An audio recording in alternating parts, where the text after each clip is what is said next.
આજે જૂનાગઢ મહાનગરપાલિકામાં નવા પદાધિકારીઓની વરણી કરાઈ। મનપાના મેયર તરીકે ધર્મેશ પોસિયાને જવાબદારી સોંપાઈ, જેઓ 12 પાસ અભ્યાસ ધરાવે છે, જ્યારે ડેપ્યુટી મેયર તરીકે 23 વર્ષીય આકાશ કટારાના નામની પસંદગી કરાઈ। આજે જૂનાગઢ મહાનગરપાલિકામાં નવા પદાધિકારીઓની વરણી કરાઈ। મનપાના મેયર તરીકે ધર્મેશ પોસિયાને જવાબદારી સોંપાઈ છે, જેઓ 12 પાસ અભ્યાસ ધરાવે છે, જ્યારે ડેપ્યુટી મેયર તરીકે 23 વર્ષીય આકાશ કટારાના નામની પસંદગી કરાઈ।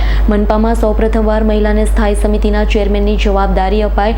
પલ્લવીબેન ઠાકરને સ્ટેન્ડિંગ કમિટીના ચેરમેન બનાવાયા, જેઓ બીએસસી ઉપરાંત એલએલબીનો અભ્યાસ ધરાવે છે। શાસક પક્ષના નેતા તરીકે મનન અભાણીની પસંદગી કરાઈ છે। દંડક તરીકે કલ્પેશ અજવાણીના નામની પસંદગી કરાઈ। આ તકે નવનિયુક્ત મેયર ધર્મેશ પોસિયાએ જણાવ્યું છે, રોડ રસ્તા સહિતના તમામ કામ કરવા માટે કટિબદ્ધ છે। આગામી દિવસોમાં જૂનાગઢનો વધુ વિકાસ થાય તે માટે પ્રયત્નશીલ રહેશે। બીજી તરફ નવનિયુક્ત સ્ટેન્ડિંગ ચેરમેન પલ્લવીબેન ઠાકરે જણાવ્યું છે, કેન્દ્રની ભાજપ સરકાર, રાજ્યની ભાજપ સરકાર અને મનપામાં પણ ભાજપ સરકાર હોય, ટ્રિપલ એજન્સી સરકાર જૂનાગઢના વિકાસને નવી ઊંચાઈ અપાવશે।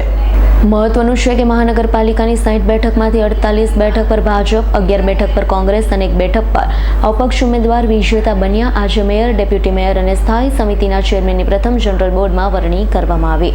ભારતીય જનતા પાર્ટીએ આવડી મોટી મને જવાબદારી આપી, એ બદલ હું તમામ પક્ષના નેતાનો આભાર માનું છું અને જૂનાગઢના જે વિકાસના કામો છે એ ઝડપથી પૂર્ણ કરીશું અને સાથે સાથે જૂનાગઢને એક નવી ઊંચાઈ પર લઈ જશું। અને જૂનાગઢના 2 ડ્રીમ પ્રોજેક્ટ છે, એક નરસિંહ મહેતા સરોવર, એનું બ્યુટિફિકેશનનું કામ મોટાભાગનું પૂર્ણ થઈ ગયું છે અને બાકીનું છે એ ઝડપથી પૂર્ણ થાય તેવી ખાતરી આપું છું।